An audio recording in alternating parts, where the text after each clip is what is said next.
Hello mga tits. So nakita ko sa inyo at nakuha to sa cave.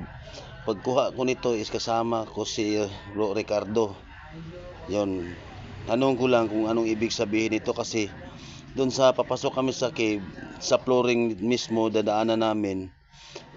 Ito yung inapakan namin makikita at nag-detect yung EKS nito. So, ano kaya yung klase ito or ano, pangligaw ba to ng hapon? Yan oh. Yan. So may mga alkitan pa doon at saka graba o balas sa loob ng cave. Nakikita din ni Ricardo yan. At saka ni Bro Loloy.